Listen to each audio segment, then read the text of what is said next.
Hello and welcome to Media Monitor on the SABC News Channel 404. A very good morning to you. I'm Peter Ndoro and thank you for joining us. Now here's what you can look forward to on our show today.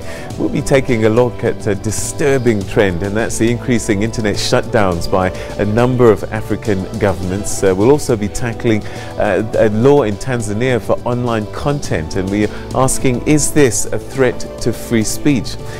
We also look at what's inside your Sunday newspapers as well as in front. Stay tuned for that as we review a lot of those headlines. And lastly, we discuss another troubling issue, which is sexism in the media industry. We'll try and unpack all of that with my panel, who I'll introduce to you shortly. But before we engage with that panel, let's first take a look at the Sunday paper headlines. And we start with the Sunday Times. Well, that's leading with a story about how former Transnet boss Brian Molefe may face criminal charges for a raft of corruption and financial misconduct offences relating to the purchase of 1,064 new locomotives. He may also have to pay back some of the almost 19 billion rand that he's accused of squandering in the deal. The City Press, that's running a similar story, sort of a damning report recommending that Transnet lay corruption charges against four key players in the state capture.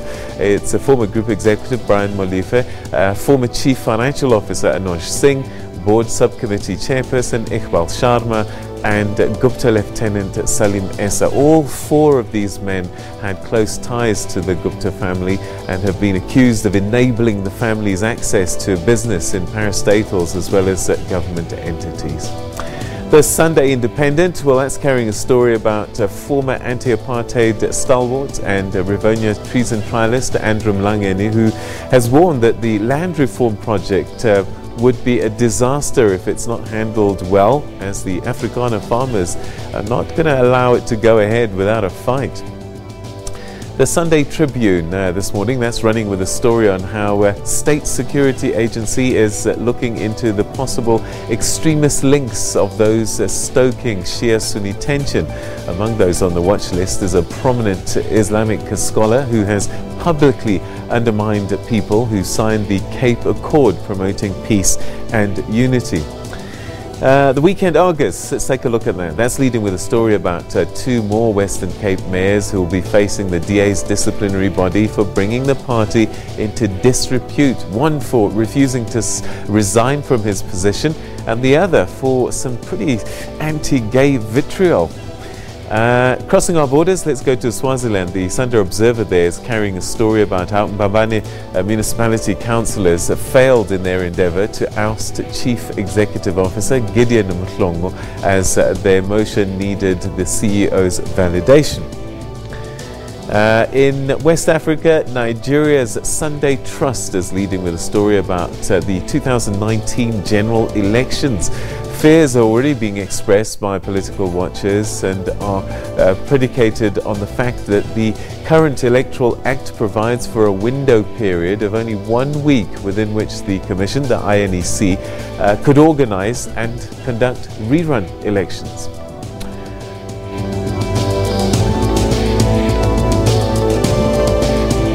Alright, so quite a lot to look at and unpack. Some of the stuff on the front pages of those papers, and I will be unpacking that with my panel. And before we get into my first package, let's just introduce our panel. And I am joined by somebody that some of you might recognize. One of the hats he wears is as an actor, but he's a specialist lecturer broadcasting at Tshwane University of Technology. Shamana Makhadi, thank you very much for joining us. Welcome to the program. Thank you so much indeed, Peter. And next to you is Shepherd Mpofu, Senior Lecturer, Media and Communications at University of Limpopo. Thanks very much and welcome to you. Good morning, Peter. Thank you. All right, so we've got a lot to unpack, and one of the subjects is this one, the proliferation of internet shutdowns in Africa. And this remains a serious concern, especially in the media industry, as it suppresses press freedom. Ethiopian journalist Befaqadu Haliu said that the internet for journalism is now like the air that you breathe. Without it, modern journalism means nothing.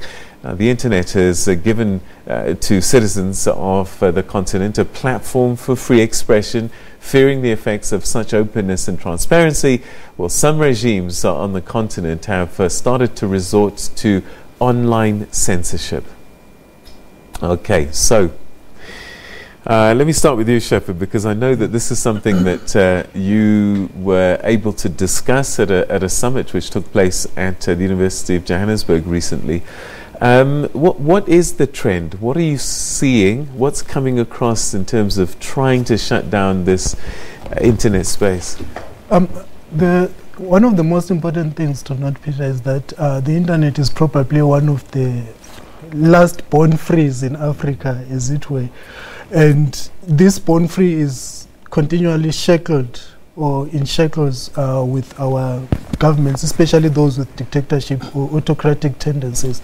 What do I mean? That every time there's an election dispute or every time there's a protest, the powers that be, especially in dictatorships or in quasi-dictatorships, you find that the first thing that they do is to block the internet.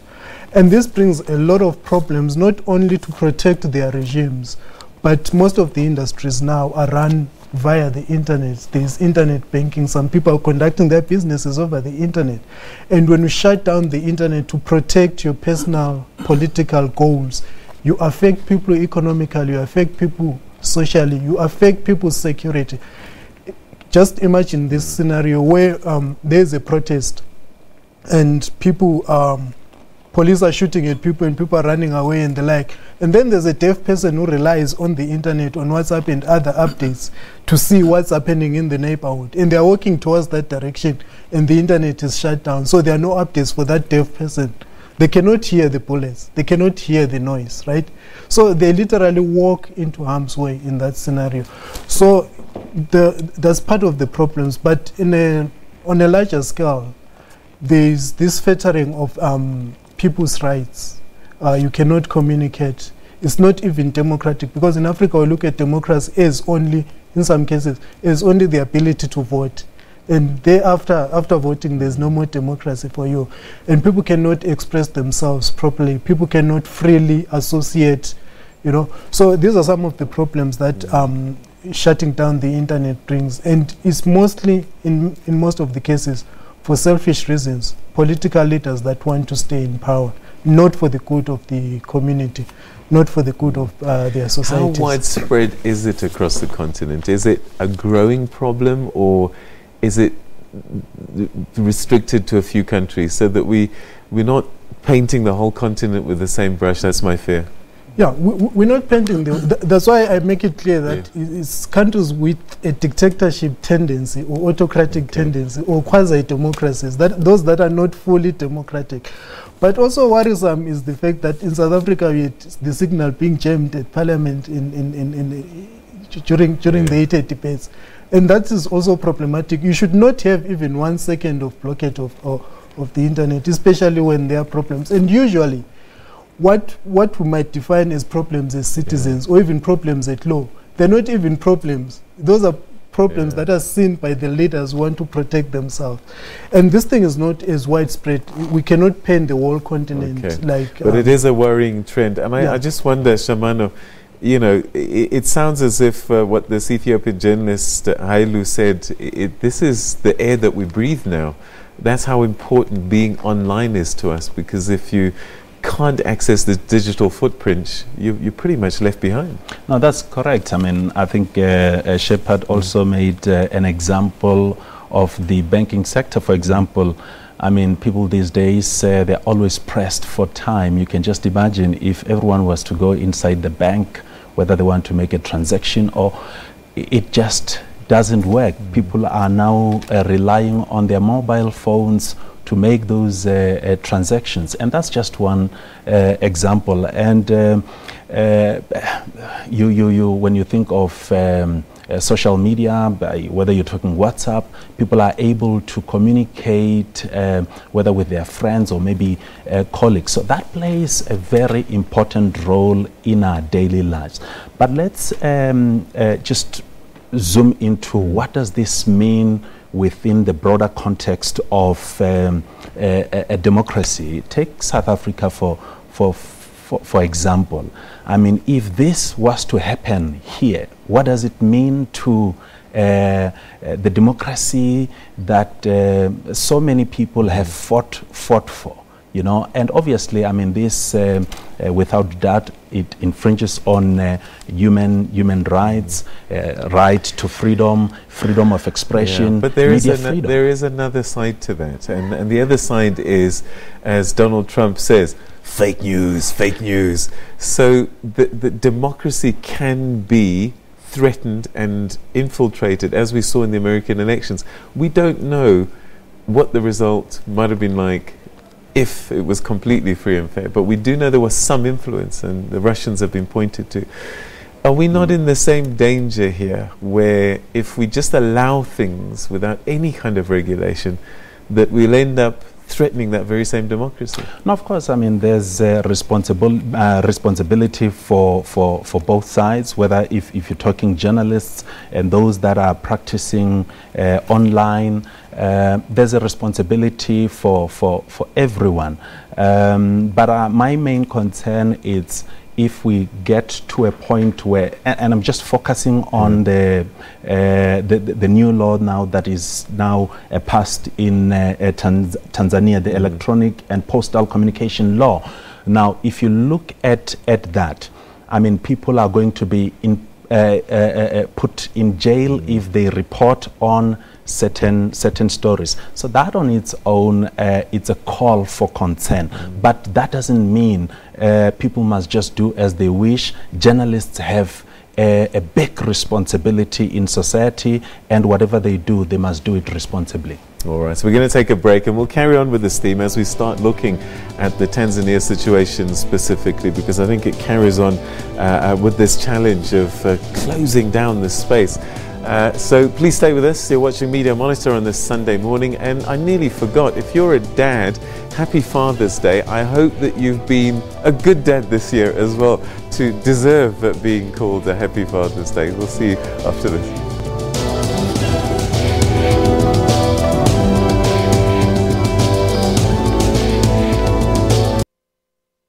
As SABC says, the new look, independent, impartial, will be having a new ways of policing, where everybody is a police and there are less managers and more foot soldiers.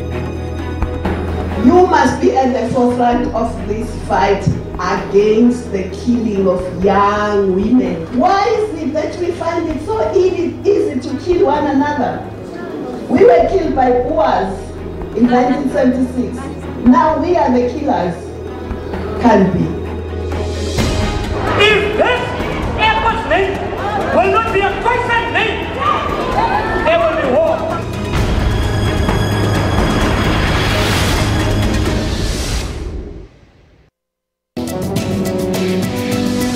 Over 5% of the world's population, of 360 million people, has disabling hearing loss. Sometimes babies are born that can't hear. Yes. And especially during the pregnancy, where there's some infections that mom could pick up that can actually transmit that damage to the ear, and those children can be born deaf. I don't look at myself as a disabled person. I looked at myself as Bruno, not with a disability. I don't have barriers. I use South African Sign Language because I have a language. And unfortunately, we need to talk to the teenagers and the young people out there. I know it's now fine to go to the concerts and listen to that loud music, but you're actually damaging those little hair cells all the time, and you're not going to pay the price now. You're going to pay the price when you turn 45, 50, and then all of a sudden we're going to see the damage done. For all your health news, join Health Talk every Saturday from 9 to 10.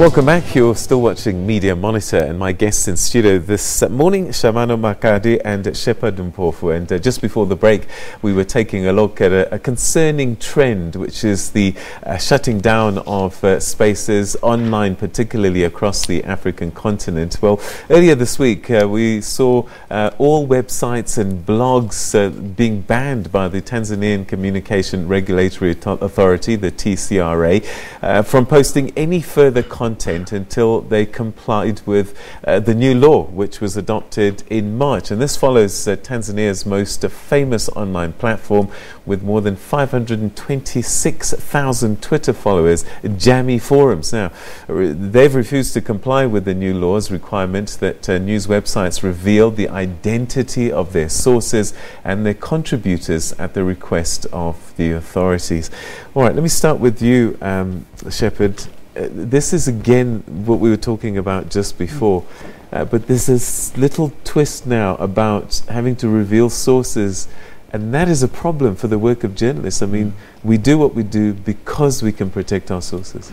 Yeah, it's quite a problem, and it's against the journalism ethics, and I think at law even journalists should be protected against that. Imagine if you were to report about corruption happening in the same department responsible for blocking the internet in that space.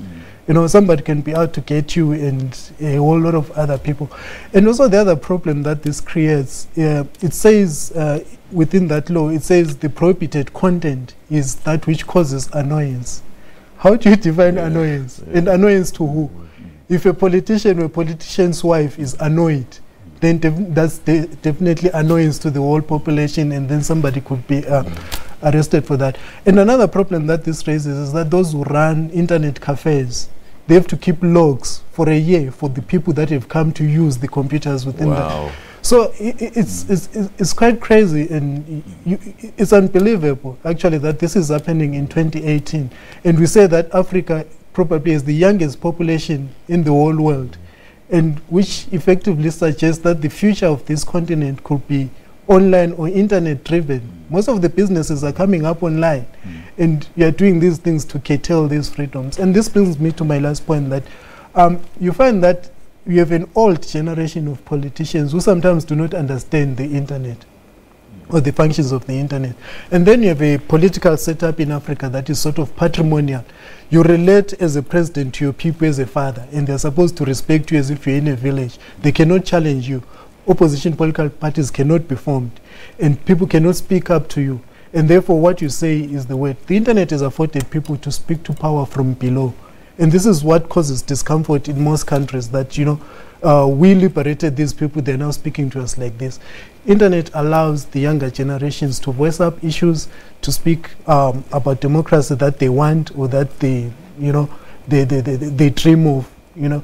And then at the end of the day, these politicians do not seem to fathom and accept that kind of behavior. And therefore, the best thing to do is to shut down the internet or create laws. Actually, these laws are actually shutting down mechanisms, because you can have your tablet there and I can put rules around. Don't touch the screen, right? I've shut down the internet for you. Even though it's on, I've shut it down because I've told you not to do certain things. If you do it, there are dire consequences. I'm a little bit surprised by Tanzania in particular, because, you know, they've had transitional, smooth transition in democracy. They've been hailed as a country really that kind of, in the modern Africa, one of the pillars of all that is good. And I don't understand why would this president be so pressed to do this kind of thing. And also the other side of this is that when you want to reach your constituents, surely the best way to do it is through the internet. That's why then shut it down? No, I was also very surprised, Peter. I mean, when he came into power, he was hailed as the man of the people. But I think it also sends a message to all of us to say we always have to remain vigilant and guard against you know, this kind of tendencies, which in my view I think they are a big threat to democracy. If you look at what has been suggested here, it simply means that if you were to report on anything that might be portrayed as negative on the side of those that are in power, you are definitely going to be arrested, as it has been suggested already, 12 months, you can just imagine. And again, the whole thing about you know, giving out the names of your sources, that goes against the ethics in journalism. You cannot reveal your sources. And of course, I mean, people are always going to be afraid to talk to journalists, knowing very well that they are most likely going to get in trouble. So sometimes journalists can be naughty as well. They will say unnamed sources, and those unnamed sources actually don't exist. They might have just picked it up on Twitter or something. So is there a way that we can protect the aggrieved when people are accusing them of things in the dark? How do we solve that problem? Legally, you can sue and go to court, and the court could be held in camera where there is no audience, and then you probably could reveal your sources in that instance, or if they don't exist, then you'll be found out. And there's danger of fake news, as you said in the beginning of this section, and we cannot control fake news through shutting down the internet. I think there's a best way to deal with this through self-regulation of the media. Or in most countries, we find that they're using old colonial laws which were used to curtail print and broadcast media. They're now using this to control and curtail the internet. I think it's time Tanzania came up with an internet sort of law, but it's sort of couched in colonial, old and repressive terms that are not actually helpful for the development of the country. And one of the things that you have to do with these laws is that they have to enhance human rights, they have to enhance people's freedoms, they have to enhance development at all different levels, socio-political and economic. And when you have situations where journalists misuse the internet or lie, or, you know, then let's find ways to deal with this rather than seeking to curtail. So I suppose if the story is true, it doesn't matter who the source is. It's only when it's not true, then you can sue someone for defamation and so on and so forth. Yeah, but I mean, if you look at it, there's just a lot that is compromised, you know, there. But here's another point which I also want us to look at, Peter, and Shepard raised this in terms of the different generations.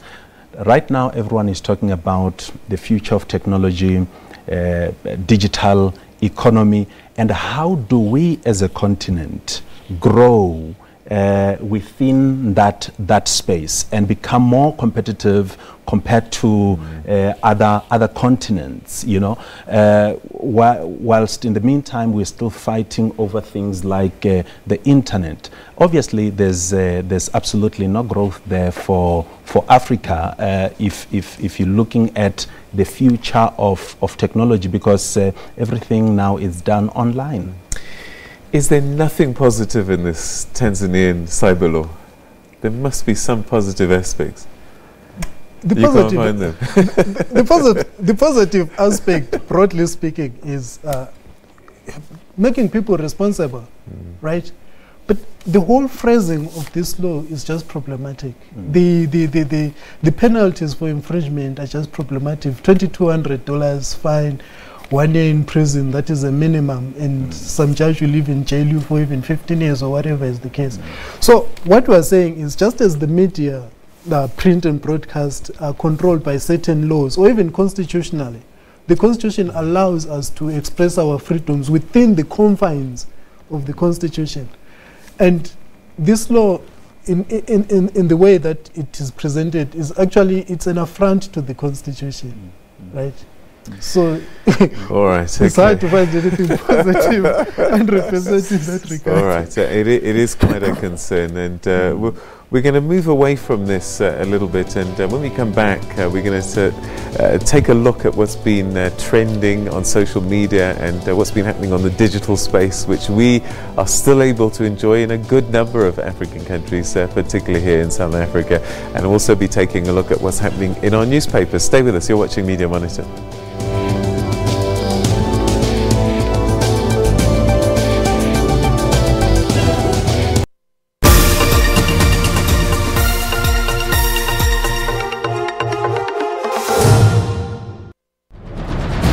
Special assignment.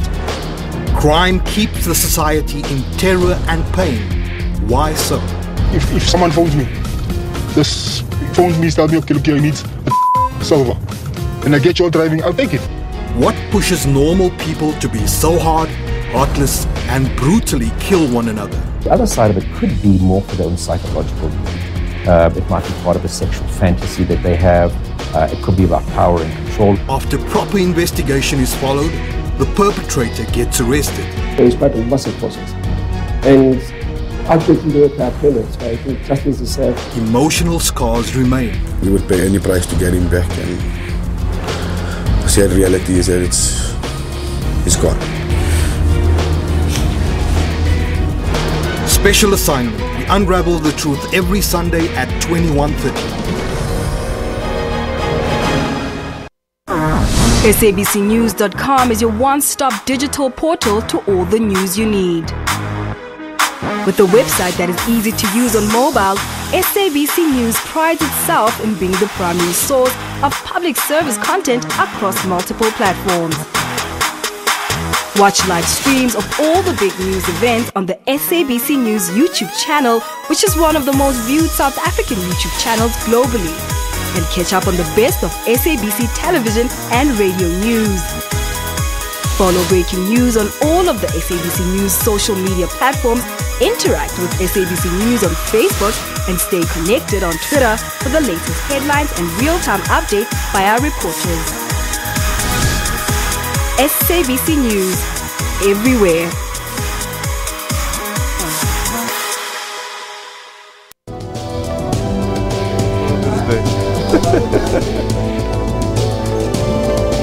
Welcome back. You're watching Media Monitor. Thanks very much for tuning in this Sunday morning, and happy Father's Day once again to all the dads across the country. It's time now to take a look and see what's been happening in our Sunday papers. We gave a hint on the front pages of what some of the stories are grabbing those headlines, but my guests now are going to tackle some of the stories inside, and I'm going to start with you, Shamano. What's grabbed your attention? The story that grabbed my attention is on Sunday Times page 4, all hands at work. President Cyril Ramaphosa yesterday addressing the nation on Youth Day. There are a number of things that he touched on, which in my view I think are important because they speak to some of the challenges that the country is currently going on. If you look at our population, it's mainly dominated by young people. So the issue of unemployment has, and it continues to be, a call for concern. But maybe just listening to him yesterday, and I thought there were some positives that one can take out of that, which speaks to the creation of jobs and how do we do that. He talked about the private sector. And it also makes sense to me that in as much as there's an expectation from government to create jobs, but the reality is that government cannot really create jobs. If you were to check at the numbers, how many people are employed in government compared to the private sector. So I think there's a much greater need for a private sector to continue to encourage each other, really, to make sure that there are jobs in different sectors. So here's a question for both of you, because both of you teach in tertiary institutions, and one of the challenges is the private sector desperately wants skilled young people, but you guys are not teaching them the things that they need when they get into the private sector. How do we fix that? That's why I think, Shepard, in my view, I think it's very important that academics, irrespective of industries, but if you're taking an example of what we do within the media space, whether you're talking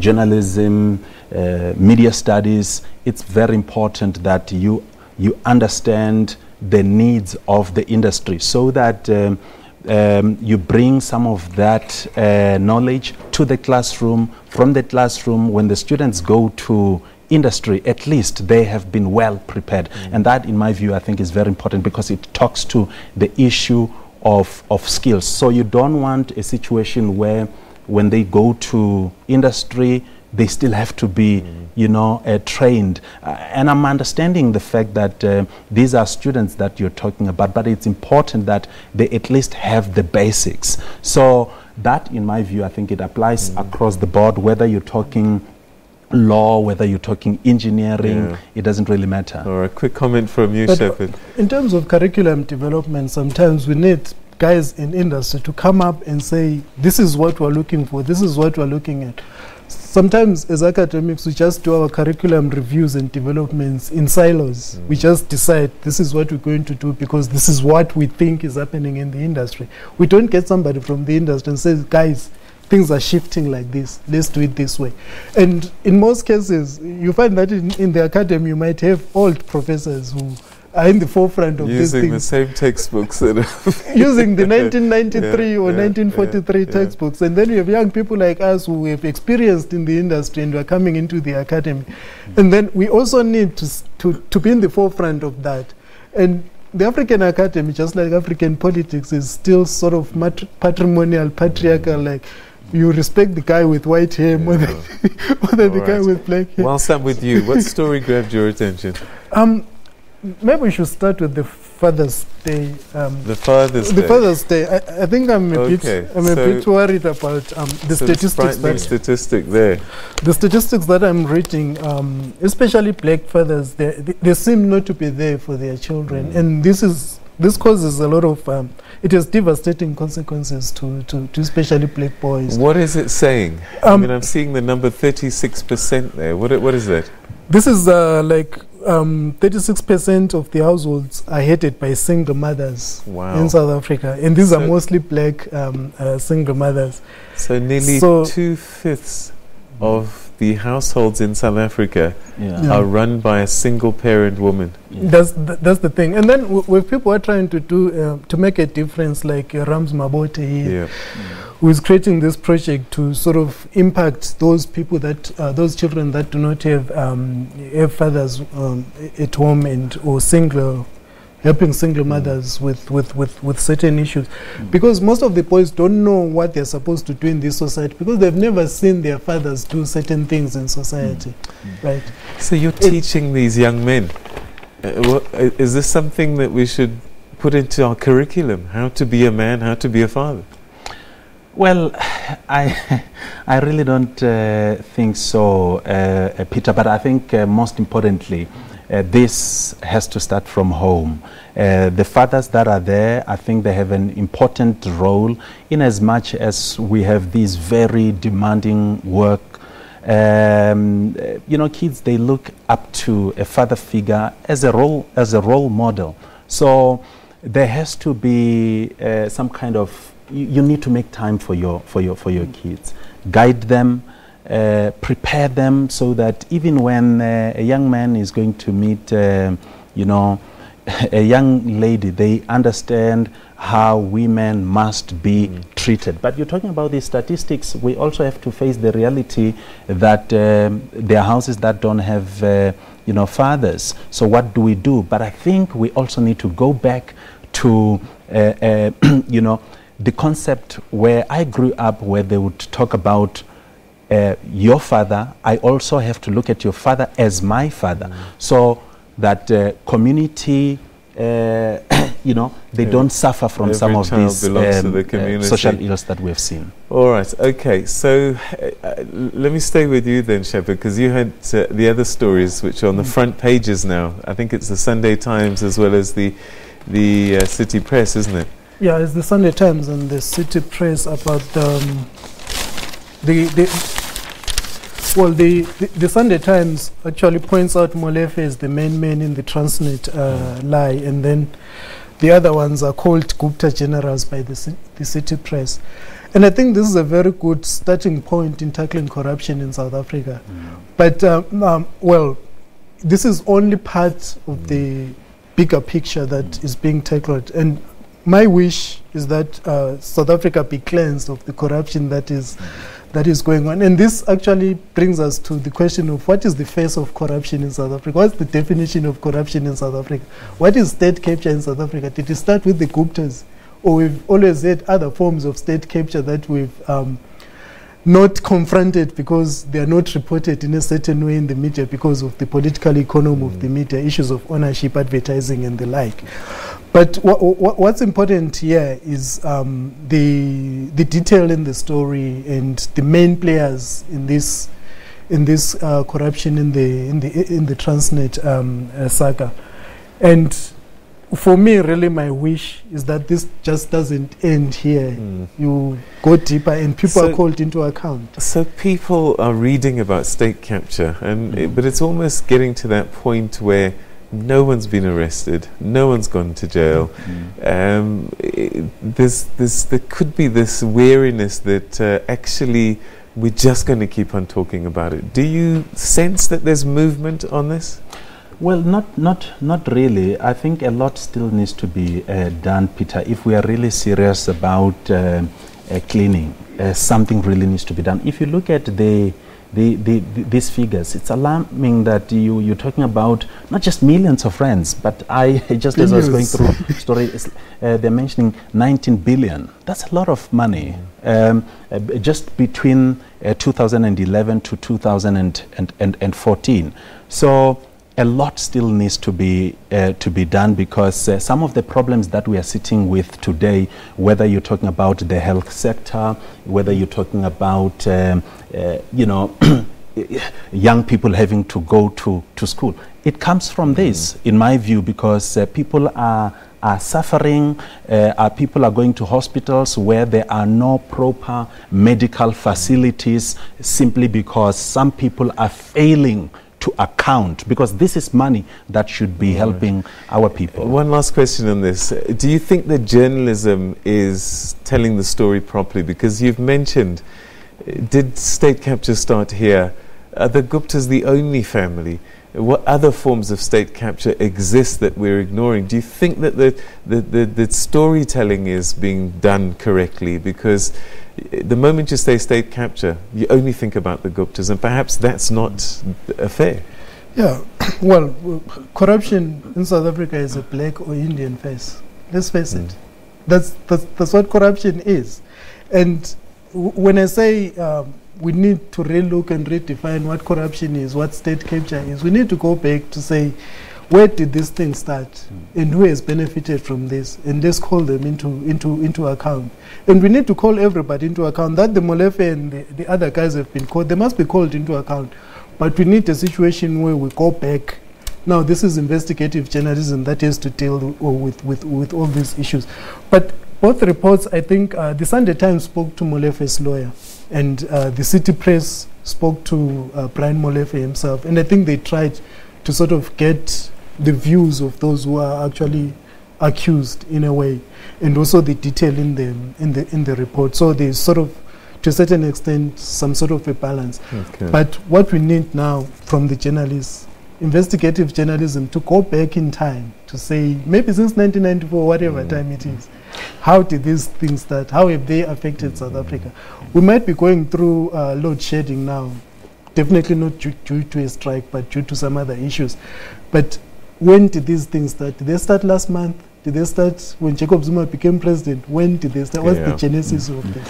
But maybe just very quickly, Peter, just to say, we also need to go further and say, who does this affect? Take an example of somebody who is hospitalized, and I'm not going to mention some of those hospitals. You go there, you find people that are discharged, not because somebody is now fit enough to go back home, but you are told they're sent home because there's not enough food to feed them. We're running out of space, beds, people are coming in sick, so we've got to discharge them as quickly as we can. All right, it's very concerning. Okay, we're going to move away a little bit from the papers and focus our attention a little bit on what's been happening on the digital front, and we're looking at the top trending stories on social media, and there's more on this in this little story produced by Lebo Shangela. Hashtag World Cup kicked off the week at the top of South Africa's trending topics on social media. The World Cup opened in Russia on Thursday with host country hammering Saudi Arabia 5-0. People on social media reacted to the opening match.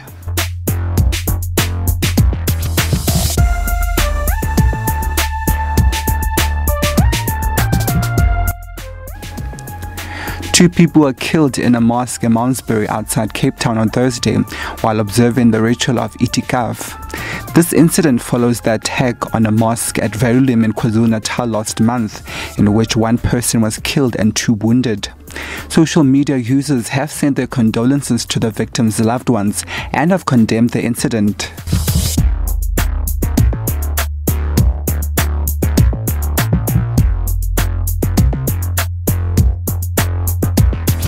Eskom implemented load shedding nationwide this week. This comes after the national grid was constrained due to alleged acts of sabotage and intimidation by members of the trade unions who are currently on strike.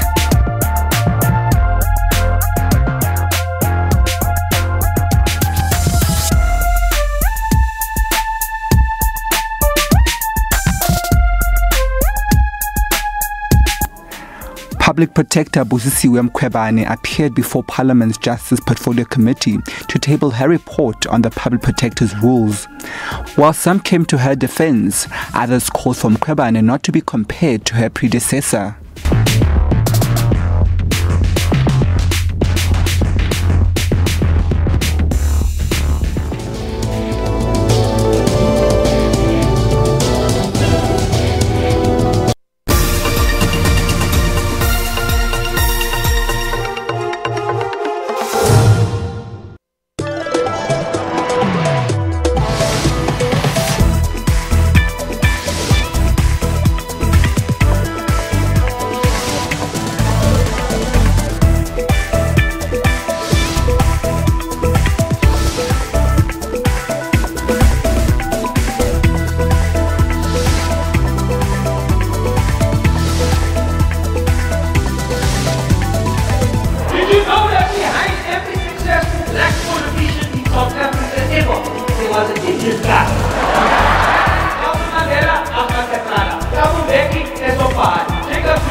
We give you a front row seat to all the local and international entertainment news on Trends every Saturday from 12 to 1.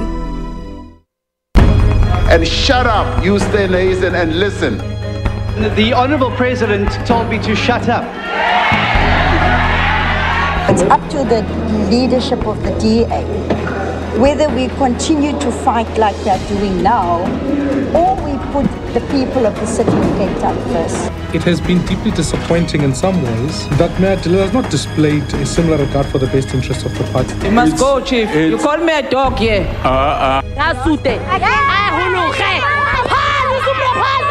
also want to take this opportunity to thank the African National Congress for the deployment and for the ANC to agree that one must go on early retirement. Ma, come back and leave after giving us a signal.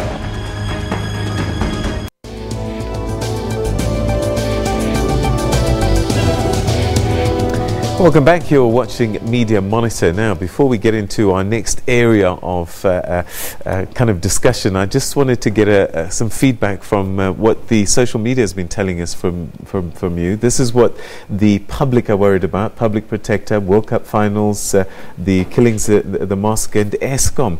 What's grabbed your attention from those two? Let's start with you. The one thing that grabbed my attention is about, Eskom, and of course, I mean, it's a call for concern because people are worried about, power failure.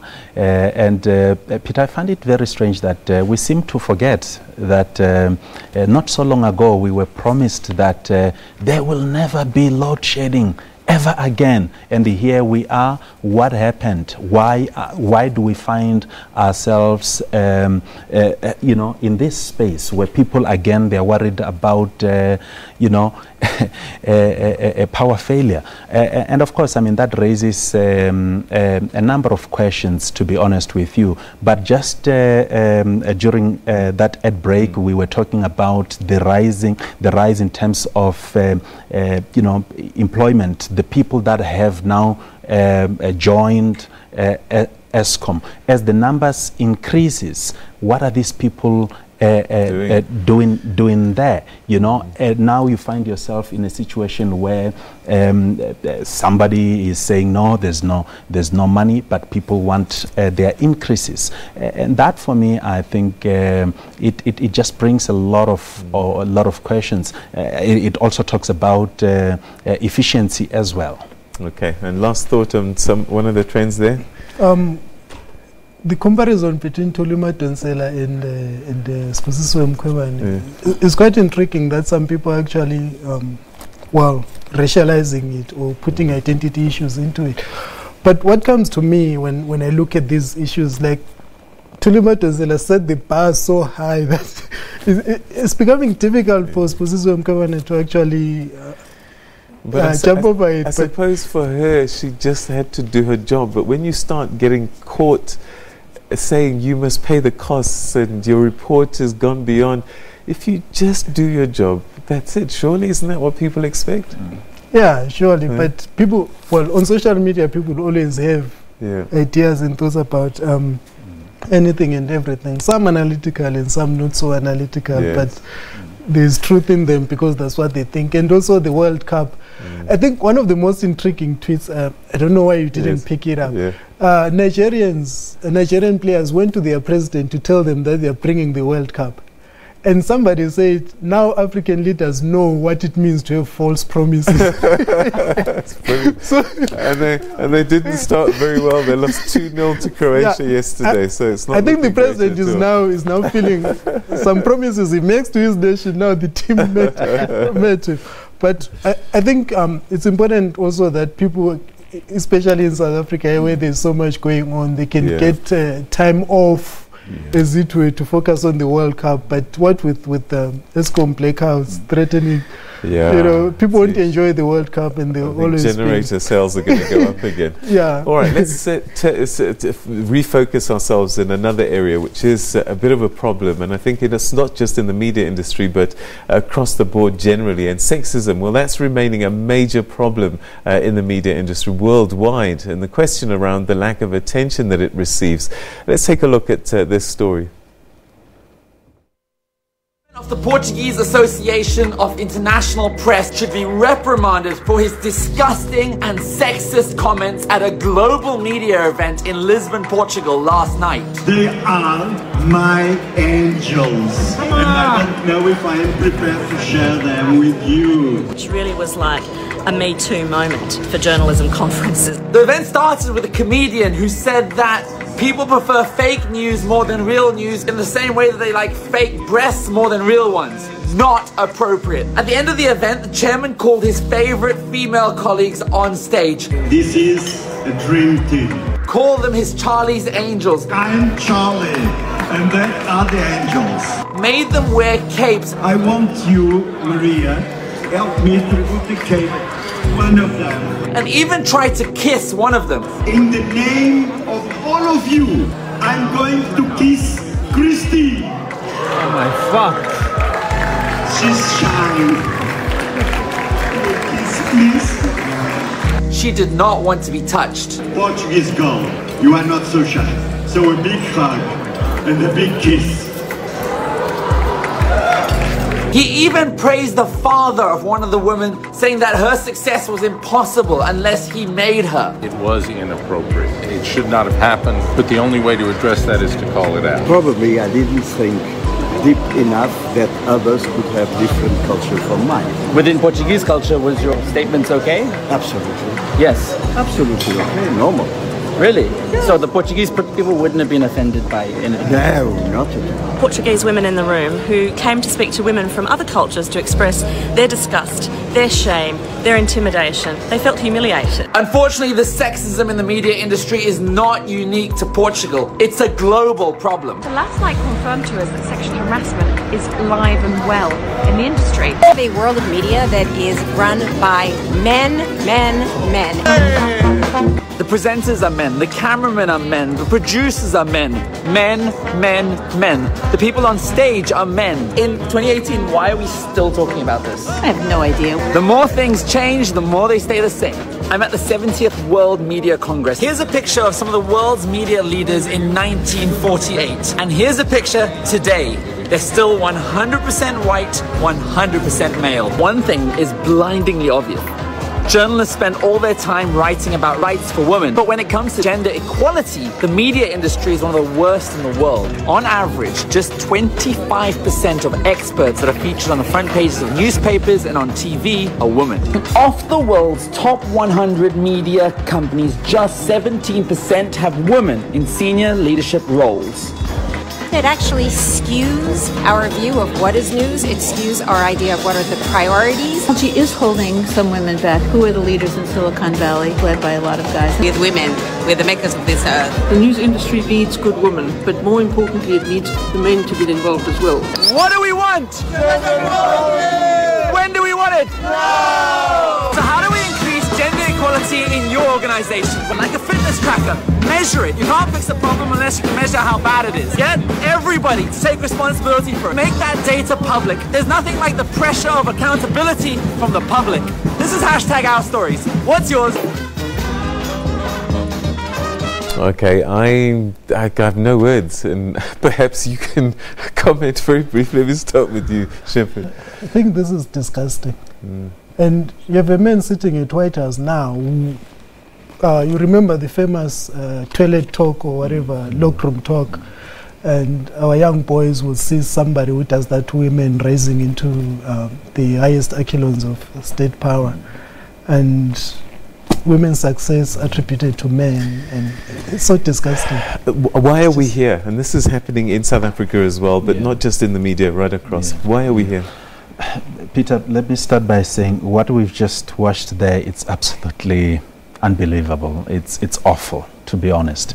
But I think for a very long time we have probably allowed ourselves to get to a space where we think men are better than women. If you listen to that man referring to these ladies as the dream team, my Charlie angels, he goes on to say this one, her success is attributed to her father's success. that it cannot be. Is this a generational thing? Because what I'm seeing in that guy is that he almost doesn't know that what he's doing is wrong. Do you know what I mean? There's a difference when you do something and you know you shouldn't, but he sounds like someone who doesn't realize what he's doing is wrong.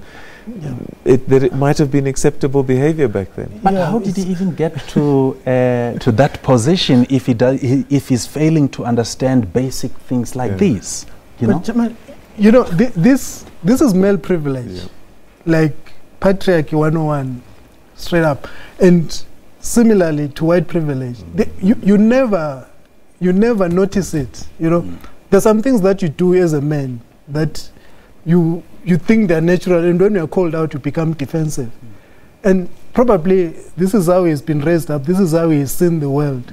And when we speak about gender equality, it's only on paper. It's only these white papers and blueprints and stuff. But we don't do gender. We only speak about it, but we don't get to the ground to do it. And as a father to a daughter, if you're to do that to my daughter on stage and I'm there, I'm coming up to punch you. There's no other reaction that you expect to that. We cannot be condemning it in the media. All right. And I think people need to learn a lesson. This is a subject we're going to have to do a whole program on, but unfortunately, as we always do, run out of time. I just want to say thank you very much for watching Media Monitor, and I hope that you have a great and wonderful Father's Day, and please don't be part of that 36%. We want 100% of fathers showing up, taking care of their children. From us and the team, have a great day, everybody. Bye-bye. See you next week.